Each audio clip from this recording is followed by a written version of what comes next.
Legalisme Hanfeige. Hanfeige hidup pada masa pemerintahan di mana runtuhnya sistem pemerintahan feodal yang diakibatkan oleh perang antar kerajaan. Hal ini memberikan dampak terhadap sistem pemerintahan yang mana harus bergeser pada suatu sistem yang berpusat pada satu kekuasaan. Dari sistem pemerintahan feodal berubah menjadi sistem pemerintahan yang berlandaskan pada hukum. Hal ini tanpa disadari menuntut adanya seseorang atau pribadi-pribadi yang mampu menggunakan suatu metode dalam memerintah. Orang-orang ini disebut sebagai orang-orang yang bermetode. Mereka yang bermetode ini disebut juga sebagai kaum legalis, dan Hanfeige merupakan salah satunya. Mereka ini menekankan bahwa penguasa tidak harus seorang manusia yang bijaksana, namun dibutuhkan orang yang memiliki kecerdasan dan mampu memerintah dengan baik.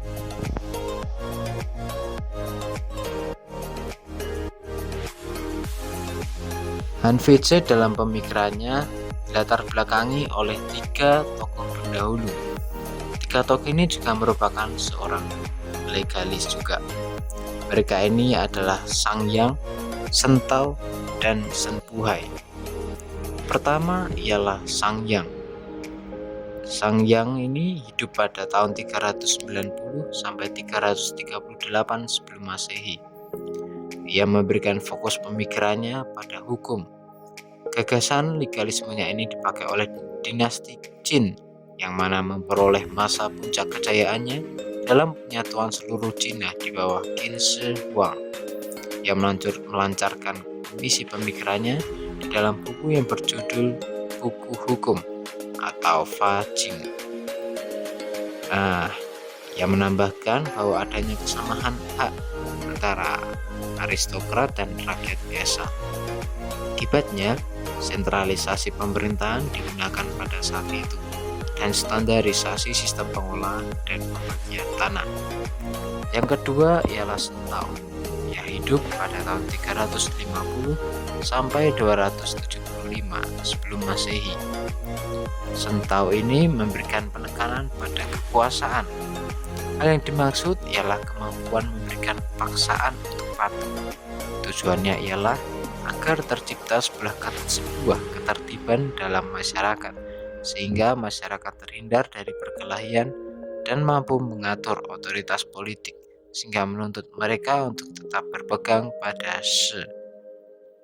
Sentao juga menyampaikan pemikirannya bahwa kemampuan atau talentanya itu hendaknya digunakan dalam hal kekuasaan. Maka talenta dan kekuasaan harus bisa saling bekerja sama. Sebab kepemimpinan ini tidak muncul begitu saja, namun perlu adanya sebuah proses. Nah, kendati demikian, negara ini ada bukan untuk raja, tapi raja ada untuk negara. Yang ketiga ialah Senpuhai, yang hidup pada tahun 400 sampai 337 sebelum Masehi. Senpuhai merupakan seorang legalis yang memberikan penekanan ajarannya pada metode atau teknik. Metode atau teknik yang dimaksud ialah metode atau seni. Menurutnya, setiap pejabat yang terpilih hendaknya tetap perlu diawasi melalui serangkaian aturan. Maka diperlukan aturan yang bersifat universal dan ditujukan bagi para pejabat. Hendaknya pemimpin yang dipilih itu bukanlah pemimpin yang bijaksana, pemimpin yang kudus atau pemimpin yang suci. Pemimpin yang ideal yang untuk dipilih ialah pemimpin yang cerdas.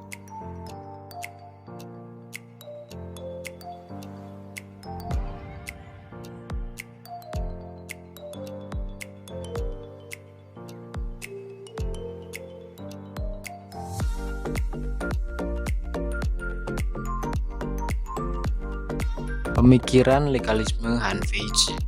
Han Feizhi memiliki pemikiran bahwa Konfusianisme dan Buddhis inilah yang merusak kerajaan Han.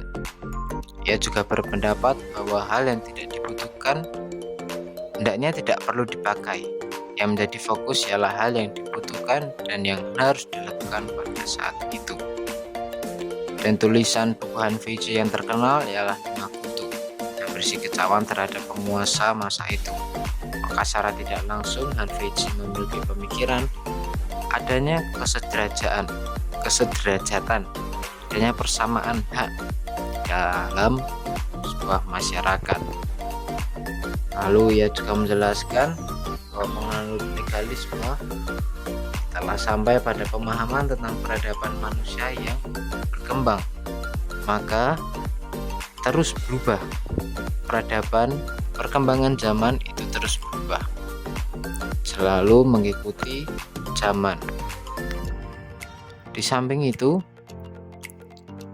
Han Feizhi juga memiliki 3 bentuk fa dalam pemerintahan.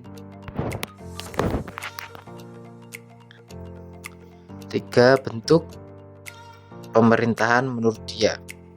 Yang pertama ialah si atau kekuasaan. Hal ini memiliki maksud bahwa legalisme memberikan penekanan pada kuasa untuk memerintah. Hal ini mengedepankan pemahaman mengenai penegakan nama gaya kaum legalis. Maksudnya ialah kedudukan itu menentukan batasan kekuasaan. Yang kedua ialah su atau metode seni. Nah, hal ini perlu mengandalkan kecerdasan para pemimpin. Pemimpin yang dipilih hanya pemimpin yang cerdas, sehingga mereka mampu mengambil keputusan di saat genting. Hal yang ketiga ialah fa atau hukum. Menurut Han Feizhi, aturan dan hukum resmi itu adalah aturan yang tertulis. Hal ini sebagai wujud tindakan dari negara untuk menjalankan pemerintahannya dengan sistem yang jelas, sehingga tidak didasarkan pada pribadi atau pemimpin. Oke, kita akan memasuki pada kaum legalis. Siapakah kaum legalis itu? Kaum legalis adalah para realis politik yang memperjuangkan konsep negara makmur, serdadu kuat, dan terjadi pada akhir periode perang antar negara. Mereka juga kelompok yang memperjuangkan stabilitas domestik di masa kacau. Mereka memiliki pandangan bahwa semua manusia baik, bangsawan, rakyat jelata selalu egois dan serakah sehingga tidak memiliki moral yang baik. Oleh sebab itu, sistem sosial politik yang layak mesti dibangun sehingga memungkinkan melawan keegoisan tiap individu dan merubah itu menjadi sebuah hal keuntungan yang dapat dilakukan melalui pengembangan pertanian dan peperangan.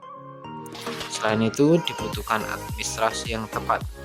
Nama legalis ini baru muncul pada zaman dinasti Han sebagai pengelompokan beberapa pemikir. Han Fei juga menentukan standar bahwa ia menentukan standar atau dingfa. Ia menentukan standar atau dingfa. Dan ia juga menyatakan bahwa ia menyempurnakan dan membahasakan kembali gagasan para pendahulunya, yakni Sang Yang dan Sang Buhai. Oke, sekian dulu presentasi dari saya. Terima kasih.